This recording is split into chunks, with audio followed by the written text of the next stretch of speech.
Jadi insya Allah kalau kita bisa mengenal siapa kita, hal-hal yang ditakutkan tadi dalam pernikahan, insya Allah bisa kita atasi. Oke, berarti fenomena marriage is scary ini sebenarnya bisa kita lawan apabila kita tahu ilmunya.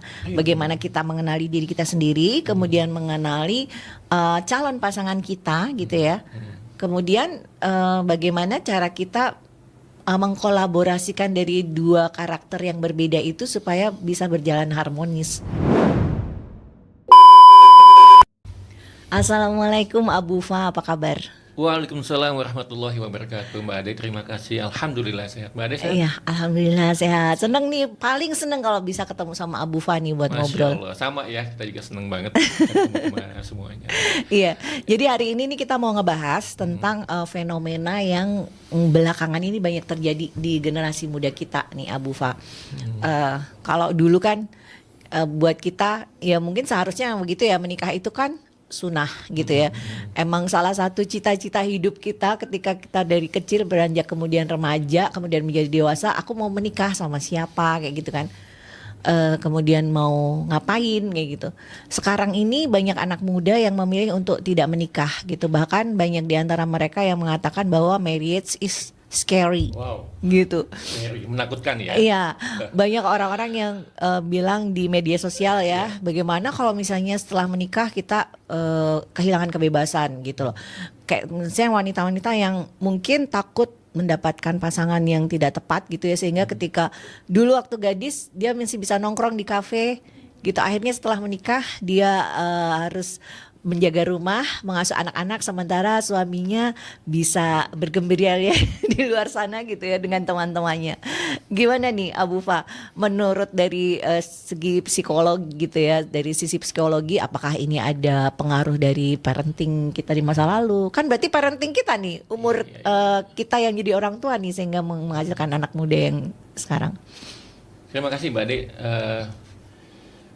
Mungkin sebelumnya saya koreksi sedikit bahwa saya bukan seorang psikolog, tapi saya seorang pemerhati genetik sama sosial.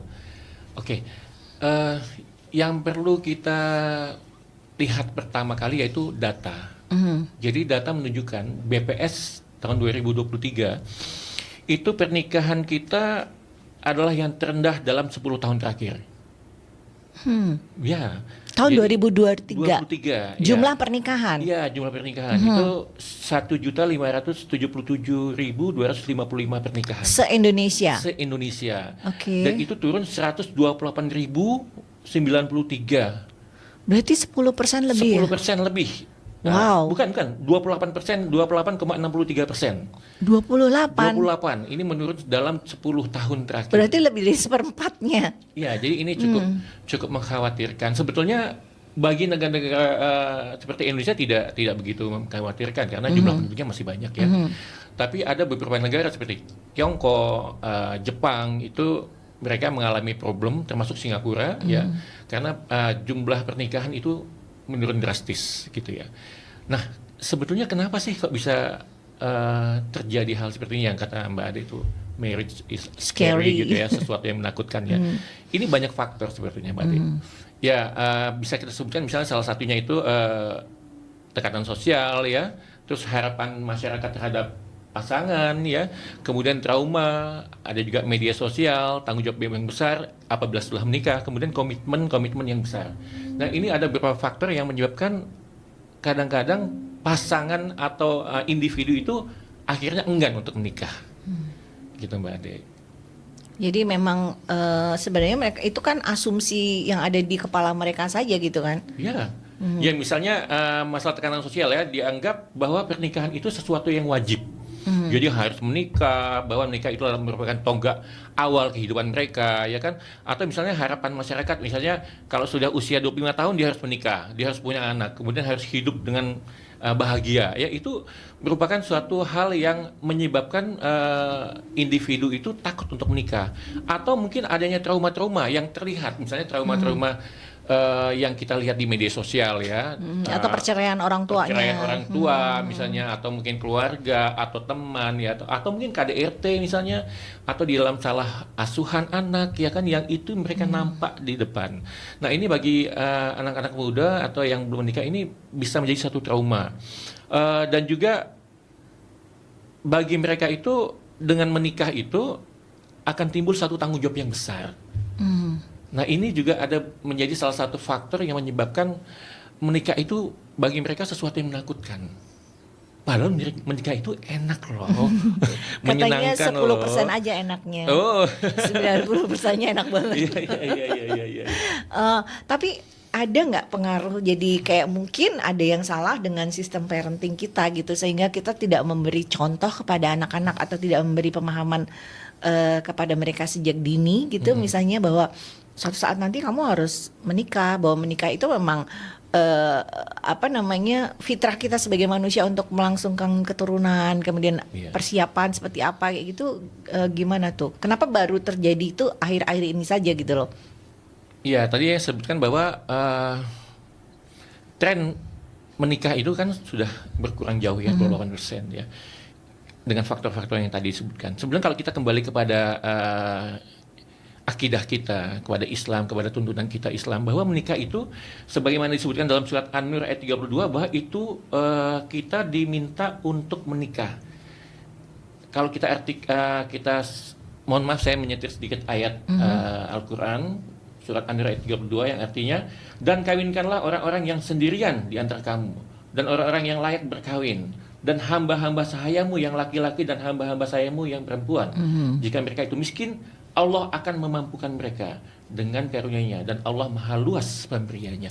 Jadi janji Allah sebenarnya Itu janji ya. Allah sebetulnya. Dan bahkan Rasulullah sampai mengatakan nikah itu termasuk sunahku. Ya, barang siapa yang membenci sunahku maka dia tidak termasuk golonganku, dan itu di dalam hadis riwayat Muslim. Artinya sebetulnya memang yang Mbak Ade katakan itu sangat tepat sekali, bahwa memang sebaiknya salah satu jalan itu adalah orang tua menunjukkan contoh, memberikan contoh, ya, menampakkan contoh kepada anak-anaknya, kepada ponakan-ponakannya, kepada mungkin teman-temannya gitu, bahwa menikah itu sesuatu yang mulia loh, sesuatu yang mulia, bahkan sesuatu yang mengasikkan gitu loh. Kenapa? Karena setelah dia menikah, dia nanti punya anak ya, dia bisa membesarkan anak, dia bisa berbahagia bersama pasangan suami, sama istrinya, sama anak-anaknya, sama keluarga besarnya apabila berkumpul di hari Lebaran kan, atau puasa bersama-sama. Nah ini kan sesuatu hal yang menyenangkan yang sebelumnya harus kita angkat gitu loh. Nah kadang-kadang generasi muda sekarang itu banyak terpapar oleh narasi-narasi yang tadi itu, narasi-narasi yang negatif gitu loh, ya trauma yang ditampilkan di media sosial, misalnya di televisi, di berita-berita misalnya, ataupun artinya respon masyarakat ya yang belum tentu benar gitu. Iya benar sih, karena sebenarnya juga banyak juga orang tua yang akhirnya gagal memberi contoh ya, karena perceraian yang terjadi dari mereka gitu. Tapi saya melihat juga sih sekarang di media sosial gitu ya, banyak artis-artis yang memberikan contoh parenting yang bagus gitu ya, sehingga orang-orang tuh pada oh iya ya kayak gini ya sebenarnya gitu ngedidik anak, mesti, walaupun ada juga perdebatan. Kemudian ada juga kayak kita membicarakan artis karena mereka public figure dan kita bisa melihat gitu ya. Mereka banyak yang kayak misalnya bercerai kemudian tapi mereka tetap masih bersama-sama mengasuh anaknya gitu loh, dan jadi anak ini tidak kehilangan salah satu figur baik ayah maupun ibunya seperti itu.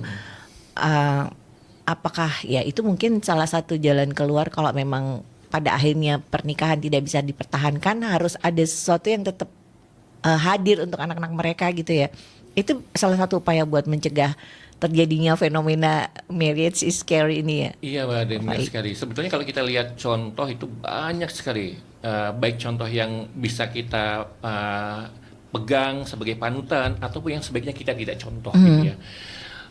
Misalnya yang paling nyata kita lihat kayak Presiden Susilo Bambang Yudhoyono ya.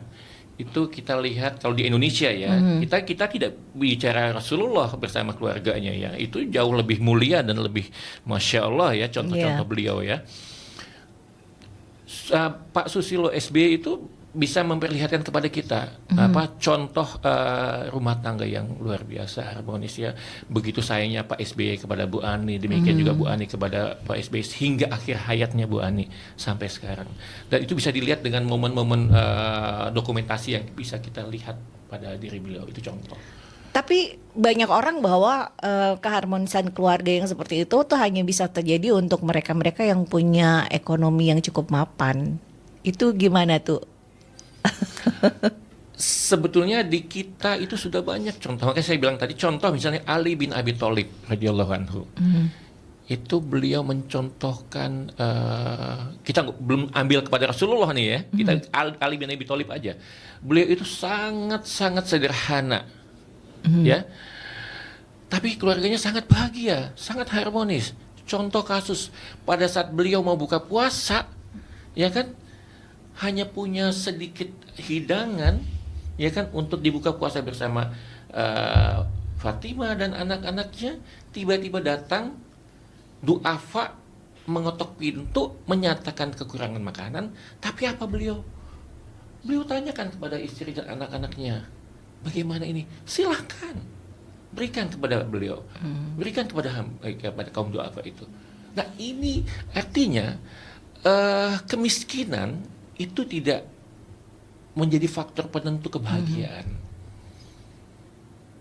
Mungkin karena sekarang ini standar kesuksesan di kalangan masyarakat tuh kebanyakan ya dari materi gitu loh. Jadi orang kalau udah sukses, dinilai sukses tuh kalau dia punya banyak materi gitu, Abu Fa. Dan itu banyak, mungkin kalau di medsos sekarang kan banyak orang flexing, mereka menunjukkan betapa bahagianya hidup mereka dengan materi yang berlimpah gitu ya, sehingga itu akan menginspirasi orang lain bahwa oh iya kalau punya duit banyak nih hidup aku bahagia kayak gitu. Nah ini untuk mematahkan yang seperti itu gimana nih? Mungkin apa ada dari sisi ini ya, apa namanya, persiapan kita mencari pasangan juga gitu, seperti apa tuh? Mungkin ada ilmu yang bisa di-share. Iya, sangat benar sekali Mbak Ade. Sebetulnya memang Islam itu sudah mengajarkan bagaimana kita memilih pasangan, ya kan?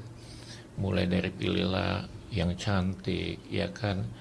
Yang pintar, ya kan? Yang kaya, Yang baik agamanya. yang baik agamanya. Nah, yang pilihan pertama itu kalau bisa yang baik agamanya. Karena kalau agamanya baik, insya Allah semuanya bisa diatasi, bisa teratasi. Nah, makanya sebaiknya memilih pasangan ini, kalau istilah di Indonesia itu ada bibit, bebet, bobot gitu ya, ya kan? Sebenarnya itu sudah benar. Itu kan kearifan lokal ya, yang harus kita bisa adopt juga. Nah, sebaiknya memang kalau laki-laki ikhwan ingin melamar ya istilahnya ya, akhwat itu memang sebaiknya harus saling tahu. Kayak ta'aruf Tidak ya? boleh, ya harus ta'aruf, tapi bukan pacaran ya, ta'aruf. Jadi ta'aruf kita harus saling kenal, dan informasi mengenai pasangan ini bisa disampaikan oleh pihak keluarga. Dan pihak keluarga tidak boleh menutup-nutupi. Gitu loh. Jadi ceritakan apa adanya. Hanya masalahnya sampai saat ini sebagian besar kita itu di dalam menemukan pasangan masih pakai masking. Maksudnya gimana tuh? Masking itu artinya yang penting saya tampilkan yang baik-baik aja deh. Oh ya, palsu ya berarti. Palsu gitu. Bahkan hal ini terjadi kadang-kadang bukan hanya sebatas waktu ta'aruf aja. Bahkan itu bisa sampai sudah sekian puluh tahun menikah pun masih menutupi kekurangannya.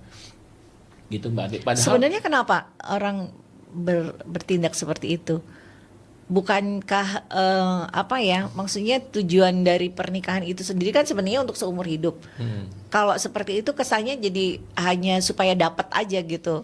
Tapi untuk ngejaganya kan susah kalau kita harus pakai topping terus. Ya, makanya sebenarnya kan motivasi seseorang untuk menikah itu harus diluruskan, harus dibersihkan. Sebenarnya menikah ini untuk apa?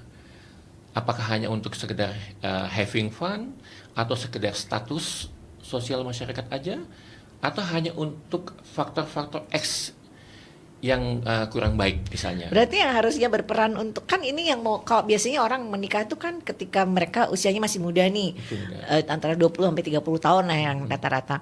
Anak-anak muda ini kan mungkin pikirannya nggak seperti kita yang sudah tua gitu kan. Nah, siapa sebenarnya yang bertanggung jawab untuk ngajarin mereka supaya mereka punya pikiran bahwa ini pasangan saya ini adalah pasangan yang akan mendampingi sekian puluh tahun kemudian gitu sampai saya mati misalnya gitu. Orang tua. Orang tua. Ya, nomor satu orang tua. Orang tua berkewajiban sebelum anaknya menikah itu masih tanggung jawab orang tua. Jadi orang tua harus menyampaikan, memberikan informasi, memberikan ilmu pengetahuan tentang pernikahan. Kalau misalnya orang tua nggak sanggup, carikan, gitu loh. Siapa yang mengetahui tentang pernikahan itu? Ajak anaknya, konsultasikan apa sih nikah itu. Tanya sama ahlinya, apa itu ustadz atau ustazah atau psikolog. Bertanya sama mereka yang mengetahui tentang pernikahan itu apa. Gitu loh. Terus sebenarnya ada nggak ilmu yang mempelajari atau sesuatu yang membuat kita gini, ini kira-kira orang ini dengan sifat seperti ini cocok nggak dengan sifat saya kayak gitu? Oh iya, ada Mbak Ade, Ada ya? ada sebetulnya. Jadi mohon maaf, kebetulan saya juga menggeluti bidang psikologi ya. Tapi Saya- bukan psikolog. Bukan psikolog. Bukan psikolog. Kita concern terhadap genetic intelligence. Jadi sebetulnya manusia itu sudah dianugerahi kemampuan oleh Allah Subhanahu Wa Taala, dan setiap kita itu punya karakteristik tersendiri, gitu loh. Mbak Ade itu punya karakter sendiri, saya punya karakter sendiri, punya sifat sendiri, punya bawaan sendiri. Atau kalau bahasa Qur'annya itu makanat itu kemampuan terbaik seseorang. Nah sebenarnya kita harus cari tahu itu. Caranya gimana tuh? Kita ataupun orang tua kita harus mencari tahu siapa sih kita, siapa sih anak kita, gitu loh. Sehingga kalau sudah mengenal, misalnya yang mau menikah ini dia kenal dirinya dia, terus pasangannya mengenal dirinya juga, dan ini harus saling terbuka, informasi ini tidak boleh ditutup-tutupin. Nah kalau ini sudah terbuka, saling tahu, akhirnya saling mengenal. Oke, I know you, I can accept you, gitu loh. Karena pernikahan ini memang bukan untuk 1 hari 2 hari, enggak. Iya. Tapi untuk puluhan tahun, sampai 70 tahun, 80 bahkan ada yang sampai 100 tahun. Iya, dan Ya saling kan? melengkapi Dan harus seharusnya ya. dan tidak boleh pakai masking. Karena kalau masking itulah nanti akan timbul salah satu penyebab terjadinya perbedaan pendapat, ya kan, terjadi perbedaan pendapat, ya kan. Kemudian terjadinya ketidaksesuaian keinginan, gitu ya. Dan banyak hal yang menyebabkan akhirnya bertengkar, bahkan akhirnya Berpisah. Padahal pisah itu sesuatu yang sangat dibenci oleh Allah. Bahkan sampai kursi Allah itu, arsy-nya Allah itu bergetar kalau sampai seseorang itu, pasangan itu menikah. Iya, Saking iya. begitu bahayanya perceraian itu. Katanya itu keberhasilan terbesar iblis itu ketika dia berhasil memisahkan pasangan suami istri. Iya, jadi anak buahnya iblis yang berhasil untuk memisahkan itu duduk di sebelahnya Raja Iblis. Kalau yang lain-lain yang dilakukan oleh anak buahnya itu nggak jadi masalah. Misalnya dia, oh saya sudah membunuh ya Raja Iblis, oh saya sudah melakukan ini. Oke, terima kasih. Tapi begitu bilang saya sudah berhasil memisahkan pasangan couple ini, itu dia boleh duduk di sebelah iblis karena itu mendapatkan penghormatan yang terbaik dari Raja Iblis. Nah itu demikian luar biasanya. Makanya kita sedapat mungkin sebetulnya yang harus menjaga pernikahan tetap utuh ini bukan hanya pasangan, tapi orang tua, mertua, ya. keluarga besar, teman-teman, lingkungan itu harus berusaha menjaga lihat ya, gitu. Jangan sampai mereka berpisah gitu. Nah kembali ke tadi, memang sebaiknya kita sejak awal sebelum terjadi pernikahan kita harus belajar satu, kemudian harus saling mengenal pasangan dan tidak boleh menutup-nutupi. Nah, terus kembali ke tadi, gimana caranya kita mencari tahu sebenarnya bekal dari Allah untuk kita tuh apa sih, yang tadi Bapak bilang kita spesial gitu, masing-masing orang tuh punya ciri khas masing-masing. Cara tahunya gimana? Terus cocok nggak ya karakter yang ini dengan yang ini seperti itu. Ya, untuk ilmu ini banyak sekali Mbak Ade sebenarnya, di mana-mana ada, dan ini namanya ilmu psikologi, ya kan. Bisa dilakukan dengan psikolog atau mungkin dengan ahlinya yang lain, misalnya seperti kami ya juga concern dengan pengembangan potensi genetik manusia. Kita bisa membantu seseorang untuk menemukan sebetulnya saya ini siapa sih, gitu loh. Apa sih potensi yang Allah kasihkan ke saya, yang karuniakan ke saya, dan apa sih yang Allah sudah berikan kepada calon pasangan saya, apa sih karakteristiknya, gitu loh. Jadi sebetulnya sebaiknya sebelum kita menikah itu kita harus saling mengenal, sehingga yang dikatakan marriage, scary of marriage itu tidak insya Allah akan diminimalisir, karena apa, sudah saling kenal. Iya. Jadi itu wajib ya? Wajib banget atau nggak menurut Abu Kalau Fa? saya bilang sebaiknya Sebaiknya iya. segera sebelum menikah. Gitu loh. Bukan apa-apa, ini untuk menghindari, ini sebagai ikhtiar ya, sebagai ikhtiar. Karena gini, kalau kita tidak mengenal pasangan Mbak Ade, maka akan menyebabkan kita suuzon. Paling tidak suuzon itu sudah satu dosa loh, ya kan. Apa ini sih, kok pasanganku baper banget sih, misalnya kayak gitu kan. Kok pasanganku sedikit-sedikit merajuk, misalnya kalau bahasa Melayu gitu ya, atau misalnya kok pasanganku sedikit-sedikit ikut aturan sih, maunya ini dulu, habis ini. Terus atau misalnya pasanganku kok pikirnya duit mulu sih, gitu loh. Nah ini kan kita nggak ngerti ini dia siapa sih. Ternyata itu memang punya ada karakteristik dasar yang Dan itu harus kita ketahui. Oh gitu. Sedini mungkin sebaiknya. Jadi maksudnya sebelum kita menikah itu sebaiknya kita harus tahu, kita cek siapa sih pasangan kita, dan pasangan kita nggak boleh nutup-nutupin. Kita kan menikah bukan sehari 2 hari. Iya. Ya kan? Kalau bisa 10, 20, 30 sampai 100 tahun kita tetap menikah, gitu loh. Amin. Ya Kalau kan? panjang umur ya. Ya, dan nanti pas punya anak pun kita harus tahu anak kita siapa. Apalagi anak ini kan apa ya, hadiah dari Allah loh. Kita nggak boleh sembarangan loh. Ya kan, anak ini kan hadiah, titipan. Kita nggak boleh sembarangan. Wah, berarti kayaknya saya pengen tahu lebih banyak nih tentang ilmu tadi yang Abu Fa sebutin, tapi Boleh. mungkin nggak sekarang ya. Boleh, Mbak, Tapi insya intinya Allah. sih apa namanya, untuk menghindari marriage is scary ini berarti ada ilmunya ya yang Ada bisa ilmunya. dipelajarin ya. Ada ilmunya. Kenapa? Karena Itu bisa dipelajarin semua orang. bisa. Dia setelah dia dites dia bisa pelajari. Ada tesnya berarti Ada ya. tesnya, dan dia harus Personal tesnya. personal tesnya. Kalau misalnya nih berarti kan kalau hasil tes itu apa namanya, oh karakter ini cocok dengan karakter ini gitu ya. Yeah. Kalau misalnya ternyata kita udah oke nih, udah deket sama orang, kemudian udah persiapan nikah, baru tahu kalau ternyata karakternya kurang cocok, itu harus batal atau ada Nah, makanya bisa Mbak Ade, disiasati. bisa, insya Allah bisa. Jadi gini Mbak Ade, makanya yang langkah pertama adalah kita minta sama Allah dulu, minta petunjuk sama Allah. Ya Allah, aku mau menikah nih. Ngadukan sama Allah dulu, aku mau menikah ya Allah. Nah, aku mau cari pasangan ya Allah. Tolong tunjukkan aku pasangan yang terbaik bagiku, bagi agamaku, bagi keluargaku, bagi negaraku. Dan itu minta doa dulu sama Allah, sehingga nanti Allah akan ketemukan sama pasangan yang tepat. Ya. Kemudian sambil ini berjalan, sebaiknya calon suami atau calon istri ini mencari tahu siapa dia, siapa calonnya. Bukan sekedar nama loh, bukan sekedar dia namanya si A, tinggalnya di sini, bapaknya si ini, ibunya sini. Itu oke, tapi itu cuma informasi tampilan umum. Ya, bukan kita lihat mesinnya. Nah, kalau kita bicara mesin ya, bukan kita lihat mesinnya. Jadi kita harus tahu siapa dia, apa mesinnya dia, gitu loh. Sehingga kita bisa tahu spesifikasi mesin, gitu loh. Kalau misalnya mesin, gitu. ya. Jadi seseorang itu kita ibaratkan mesin lah misalnya. Itu kalau yang tadi Abu Fa bilang mesin itu berarti setiap orang lahir dengan ininya masing-masing. Iya. Partnernya ini berarti akan tetap begitu gitu. Iya, jadi kalau misalnya sedikit saya menyetir di Al-Hujurat ayat 11 kalau nggak salah ya, itu Allah sebutkan apa? Aku ciptakan manusia laki-laki dan perempuan. Ya itu dijelas tuh, fix ya. Ada Laki-laki dan perempuan. ada perempuan. Ya. Kemudian Allah ciptakan lagi berbangsa-bangsa. Ya, berbangsa-bangsa. Terus apalagi bersuku-suku. Ya kan? Laki-laki sama perempuan aja ini sudah sesuatu yang berbeda.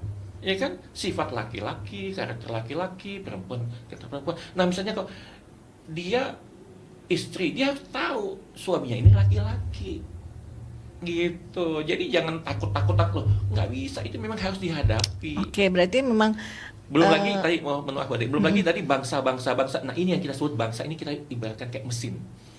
Jadi oke, kayak misalnya orang Amerika, orang Saudi Arabia, terus Indonesia, China itu punya budayanya karakter. Bukan masing-masing. budaya, Oh, beda budaya. karakter. Karakter. Karakter itu bukan muncul Spesifikasi. dari budaya yang ini. Spesifikasi yang sudah Allah turunkan. Tadi saya bilang makanat. Makanat itu kemampuan terbaik seseorang. Itu sudah Allah tetapkan. Makanya di Al-Hujurat Allah bilang, aku ciptakan laki-laki perempuan, terus berbangsa-bangsa, bersuku-suku. Ini udah jelas beda nih, bangsa satu, bangsa dua, ini udah pasti karakternya berbeda. Terus bersuku-suku. Nah, kalau suku-suku ini seperti kalau misalnya kita dalam ilmu psikologi itu ada namanya introvert, ada extrovert. Ya. Ini suamiku introvert apa extrovert gitu loh.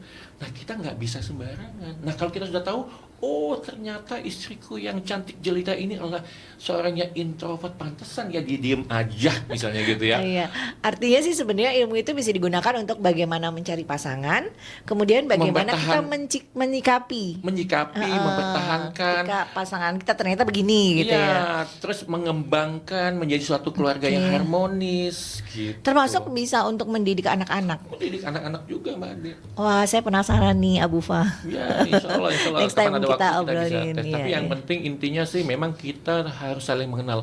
Bagaimana kita mengenal Tuhan kalau kita aja nggak kenal diri kita siapa, Iya, betul, betul, betul. ya kan? Iya. Gitu, Mbak Ade. Jadi insya Allah kalau kita bisa mengenal siapa kita, hal-hal yang ditakutkan tadi dalam pernikahan, insya Allah bisa kita atasi. Oke, berarti fenomena marriage is scary ini sebenarnya bisa kita lawan apabila kita tahu ilmunya. Bagaimana kita mengenali diri kita sendiri, kemudian mengenali calon pasangan kita gitu ya.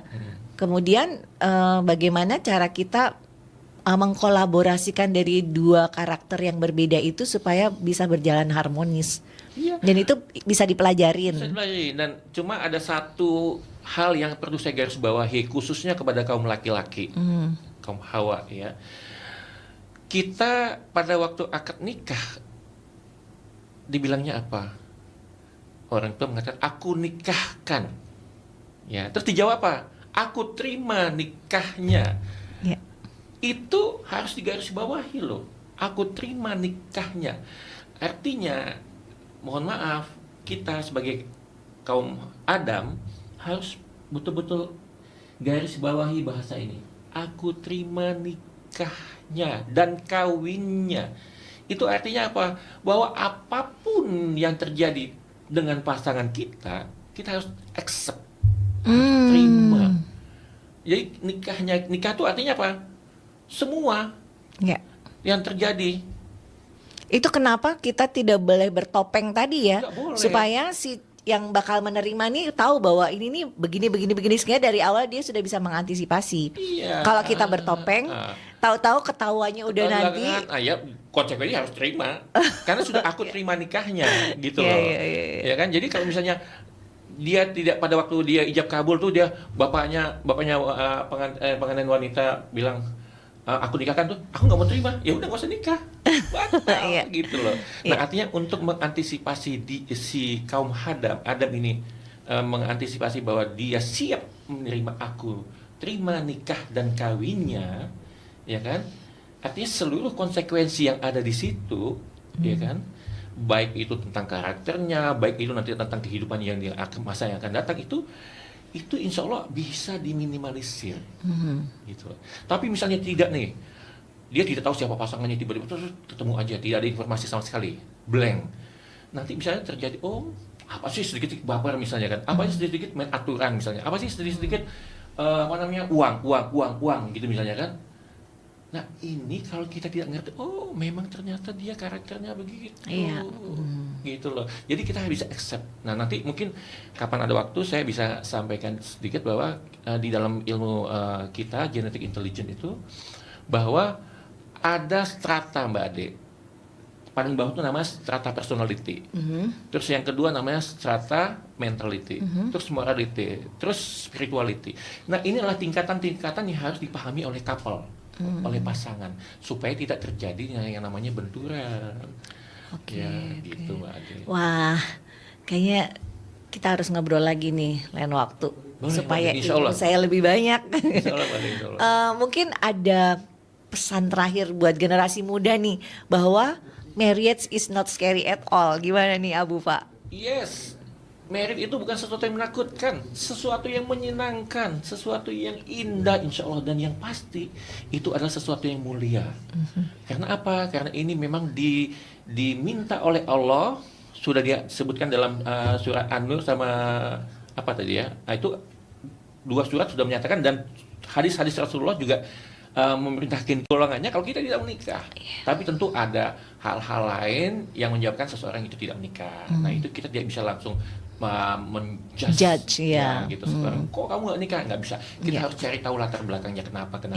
Iya. Baru kita bisa memberikan masukan gitu, Mbak Ade. Oke. Jadi bagi bagi teman-teman nih ya yang belum menikah, nikahlah. Pertama, kalian akan jadi mulia, ya. Kemudian Allah akan cukupkan rezekinya. Kemudian kita sudah menjalankan syariat Islam dan mengikuti sunnah Rasulullah SAW. Insya Allah kita akan jadi manusia yang sukses, mulia dunia akhirat. Ya, makasih Abu Fa obrolannya. Nanti Ya. kita ketemu lagi kapan-kapan. Assalamualaikum. Terima kasih. Waalaikumsalam warahmatullahi wabarakatuh.